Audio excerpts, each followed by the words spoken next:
Hey there everybody, Kevin here from the My Song of the Day Rock 2000 Today YouTube channel. And today I'm going to be reviewing the 7th album from a hard rock band with heavy Christian roots who this album was supposed to come out on April 10th, but due to the COVID-19 pandemic, the band decided to release the album a week early so that we could all get their music early. So get ready, this is our review of Declaration by the band Red.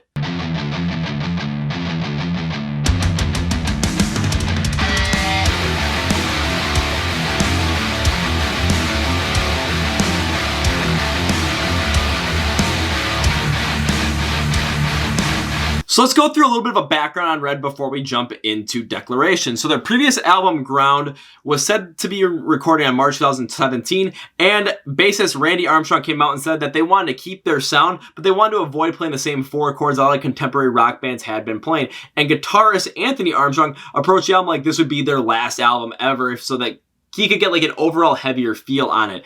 It was released on October 27, 2017. I think that was the same day Hollywood and Dead released 5, because that's how my brain works. And take a look at the reception on it. It was kind of mixed, with CCM Magazine giving it a 4 out of 5, Indie Vision giving it a 2 out of 5, and Jesus Freak Out giving it a 3 out of 5. With Jesus Freak Out saying that it remains exceptionally listenable, but the older fans are going to be frustrated that with a little bit more of the electronic elements that are in there, and the choruses weren't going to be as hooky or catchy. And this is something that has been plaguing a lot of bands in that hard rock and like metalcore scene, because more of them are starting to go a little bit softer, more electronic route. Take a look at offenders like The Amity Affliction, The Word Alive, and Asking Alexandria. So that's what they thought about Ground. Now we're going to go on to Declaration. This is the first album that Red has produced independently since leaving Sony in early 2019, and they added touring drummer Dan Johnson to the band officially for this album. They announced the album on January 10th, 2020, and it was supposed to be released on April 10th, 2020. But due to the coronavirus pandemic, they decided to release the album early. Now, me, I was a little bit selfish and thinking, oh man, I had the perfect timing, because it was like August Burns Red was releasing on the 3rd, Red on the 10th, and then Trivium on the 24th. I'm like, oh, they had their own day to themselves. They bumped it up though, but you know what? I'm glad they did. Now let's review, shall we? Get it on.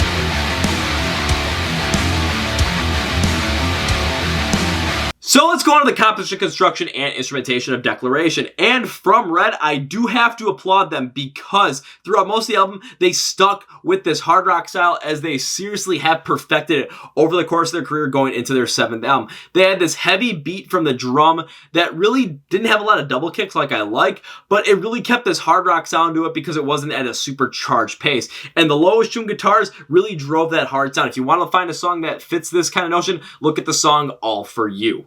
One thing I saw about this album was they took influences from other hard rock bands and mixed them with their own sound. And there are 2 types of songs like this. So sometimes Red would only mix one of their band styles in with there, and it sounded good. But the one thing I kind of a little bit of a problem about with that was sometimes those songs sound like, they were perfectly fit for these other bands and not necessarily for Red. Take a look at The Evening Hate, which eerily sounds a lot like a song Chevelle would do. Or Sever, which sounds like something that 10 Years should have done. However, when they mix more of those influences, not just one, but 2 of them or more, I thought they really did well on that front, because it gave the song so much more, and it just added into everything. Take a look at a song like From the Ashes. It sounds like Chevelle and Red and 10 Years all mixed together. If you take a look at Infidel, it's like if Red was taking influences from the intro with Motionless in White's Code, and then going through with Fozzy by Judas. That was actually pretty cool. So at times it worked, at times it didn't, but when they went with more, more was more. Another thing about the construction of this album with the instrumentation was, at times they used the strings and the piano, and the band was able to add these in to sometimes incredible lengths, because when they did this, they tended to have this throughout the whole entire song and not just in bits and pieces, and it really gave the hard rock sound this more epic and orchestral feel to it, and it really made the song stand out a little bit more on their own. Take a look at a song like The War We Made, where the piano and the strings are throughout the whole entire thing, and that might be my favorite song on this album. Take a look at a song like The Evening Hate, especially at the end when they do the string outro. That really worked out well. So when they brought in that string for the more orchestral part and the piano, Red, you did good. One other instrument I found that they use in a certain song called The Victim was the xylophone, which they use in the intro. And I do respect the fact that Red experimented with the xylophone, because that is actually pretty cool that you try it out. However, it did not work on this song at all, because they start with the xylophone, then go into a hard rock song, and the mix just didn't work out at all. Again, respect the instrumentation, but that mix just, no.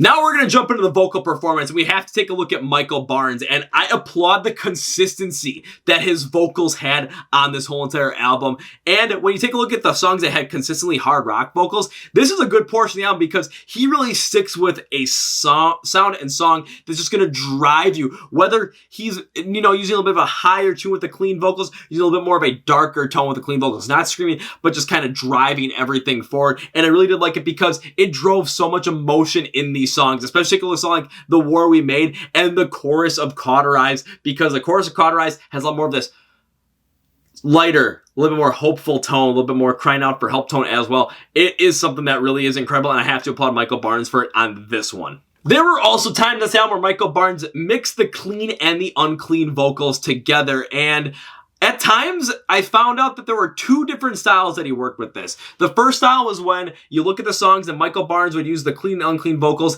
in different parts of the song. So it'd be like the verses and the chorus would be clean, but the bridge or the breakdown would be unclean. So you really broke it up by section, and this did well to add some depth to the song and really drive home the emotion of the song that the section was part on. So you take a look at Cauterize, where the chorus is very clean, but the bridge is unclean. So you get a more hopeful and then that more angry driven tone in the bridge. So that worked out rather well. However, I thought it worked out much better when you had the clean and the unclean vocals in the same section. So when you're bringing in the chorus, like you're going clean, unclean, clean, unclean, I thought that mixed it really well to really bring up the vibrato and the depth in the song. So Only Fight is a song where that really plays with the emotion back and forth a little bit more, and I do like it on this end. So Michael Barnes, dude, you did good.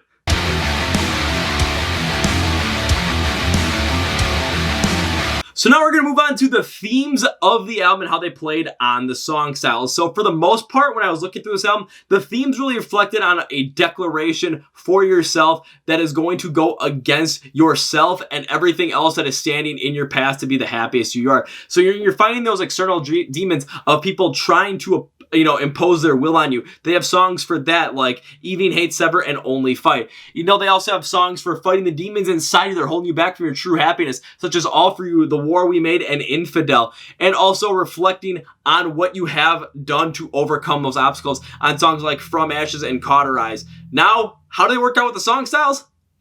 I'll tell you. So when it comes to the stylings of the songs on this album, I think the hard rock sound is okay, because the hard rock sound really can encapsulate so much of it and be more of like that wide net. So a lot of these songs really fit in well, but they don't fit in, something like that's going to blow you away. How they fit in well, though, on this album is because of Michael Barnes. So when you're going through fighting those demons, whether it's internal or external, you're really going to hear that in the emotion of his vocals. It's going to be a little bit rougher. It's going to be darker tone, especially with the unclean vocals. Or if it's going to be a little bit more inspiring and the higher pitch, you're still going to hear all the emotion in it. But when you're going through the reflective points to look at what you have done in the past, Michael Barnes' clean vocals with a more inspirational tone really do work well. So overall, the stylings of the songs work really well with the themes on this album, but that's only because Michael Barnes is driving so much emotion in these songs that it works.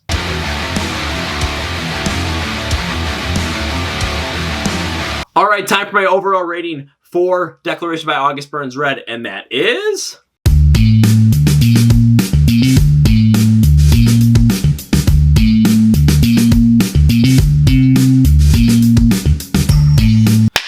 I'm going to give Declaration a 6.5 out of 10.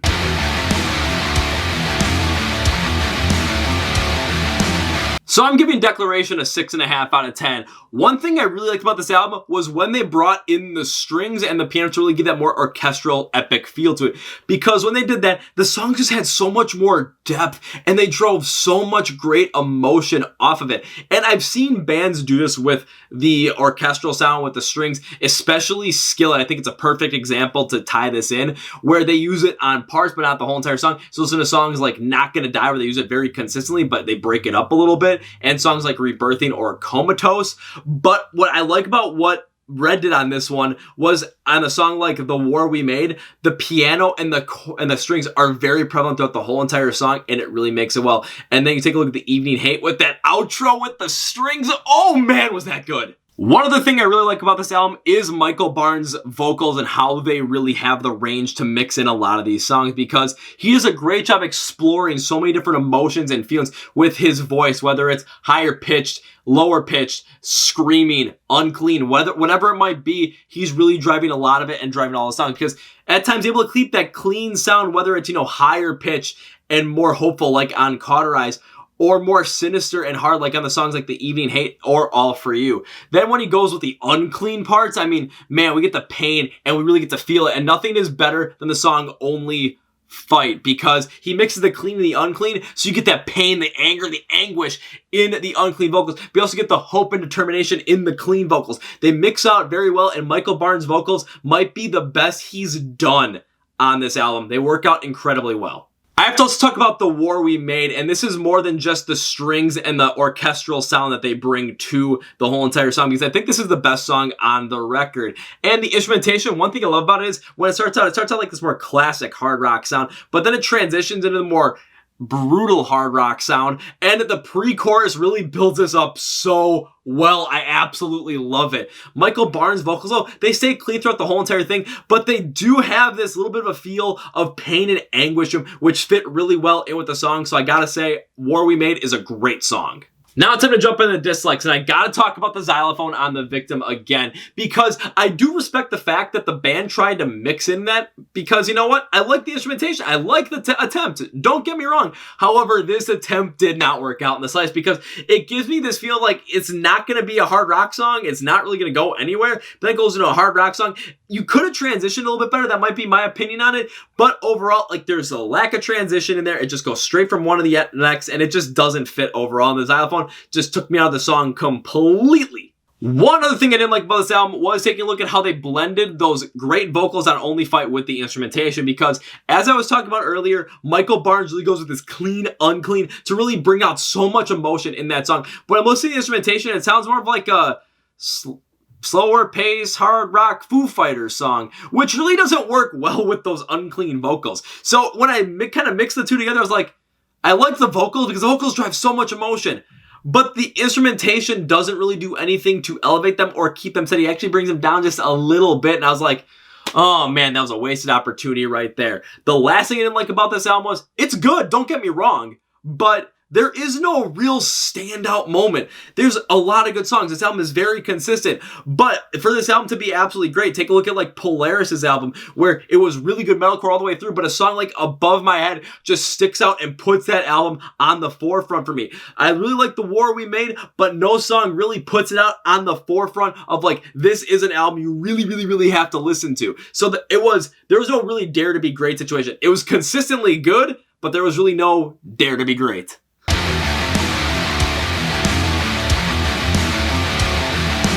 So now time for my final thought. A 6.5 out of 10 is still a good rating for Declaration. It is a very consistently good hard rock album, and I do have to applaud for that. Take a look at songs like The War We Made, All For You, and Float. I mean, you take a listen to them, the consistent hard rocks on them are fantastic, and you're really not going to get anything else from this album outside of consistently good hard rock. Michael Barnes' vocals are very well done on this album, and I have to applaud them, as this might be his best performance to date. However, the biggest thing I have about this album is, it's good, but there is no dare to be great situation, which I talked about earlier with bands like Polaris, I'll bring up Make Them Suffer with their lead single, Erase Me. Oh my God. And then take a look at a band like Hollywood Undead with a song, Enemy or Heart of a Champion. There's these these albums are good, but those albums have that dare to be great situation. Red didn't really bring that to the table. So when it comes to year-end award time, I'm not sure if Red's going to really be peaking anywhere in there, but this is not a bad album by any means. If you have the means to listen to hard rock and want to go pick it up to really check out a consistently good album, Declaration by Red is a great choice. Alright, well that's it for me. Thank you for watching our review of Declaration by Red. If you liked the video, give me the like. If you dislike the video, give me the dislike. But put in the comments your review, why you like the review, why you dislike the review, so we can talk about it. If you're not subscribed to the channel, hit the subscribe button and the bell icon. Be notified when we release videos every single Wednesday. The podcast episodes on Tuesday, and anytime any other videos come out, because we're in a whirlwind of videos with this pandemic. So go do that. Let's get those out of here. And please follow us on our social media accounts like Facebook. Anytime anything gets released, Facebook is where you're going to find it. The Song of the Day feature, YouTube videos, podcast, whatever it might be. Twitter, same thing, but it's really easy to talk to us on Twitter. So go talk to us on Twitter. And Instagram, that is our biggest platform. You can do all the things you can do on those platforms, but we do a little bit more there. We ask you a lot more questions. We talk to you a lot more because a lot more people are on that one right now. So that's what we're focusing on. And we also do a couple other things like our IGTV channel, which has vlogs of what's going on here at My Sunday Rock 2008 every single Tuesday night. And join our Instagram live streams every Wednesday night at 9 p.m. Central Time, where you can sit down with me. We can talk about music or whatever for an hour. We just have a great time doing it. So go follow us on all those. Links in the description below. Let's get those out of here. We're going to talk about the Chord Progression Podcast. It is our very own podcast where we talk about all things music, but we've really gotten into talking with a lot of emerging bands, and honestly, a lot of bands outside of America. In America, if you talk to bands like GFM, King Collapse, Zume, Amongst the Giants, Kill the Blonde. I mean, you can watch that. You can watch those reviews, not reviews, podcast episodes, interviews, and really get a feel for these upcoming bands that you're going to want to listen to. We've also talked to a lot of foreign bands, like bands from Europe, like Stain the Canvas, Eline, and Waves in Autumn, all from Italy. Great bands you have to listen to. And Hellgarden, a band out of Brazil. So you guys have to listen to these bands because these bands are going to be the biggest bands by the end of the 2020s, and we're getting them on early. So go listen and watch the podcast. Listen on Spotify, Apple Podcasts, and Google Play. You want to watch them? Boom, they're right here on YouTube. Link description below for all that. Get that out of here. And if you're not enabled to our Amazon Alexa skill, please go and do that right now, because that's you can hear the whole entire Song of the Day feature out of the 30-second previews that are on each of the social media platforms. So the Song of the Day feature is where we really thrive, because that's what really connects us with you guys, because it helps you grow and appreciate rock and metal music. If you loved a band, it'll help you fall in love with them again. If you love a band, boom, we're going to make you love them even more. If you find a band that you now love, I'd be like, hey, go listen to them. And it's a great way to start your day, end your day. Just get your fill of rock and metal music. And we feature a small band every single Saturday for Small Band Saturday, so you can get in the know with all the emerging bands coming up, because, one of these bands is going to be the biggest band by the end of the 2020s. Get them on them early. So please enable that, and I want to thank you guys for watching. We still got plenty more of these videos coming up because, man, when you're in quarantine, you got a lot of free time. I mean, I'm still working, but you got a lot of free time. All right, that's for me. Thank you for watching. Stay safe out there. This is Kevin from the My Sunday Rock 2008 YouTube channel. Let's get the Milwaukee Brewers hat flip. I missed it again. See y'all!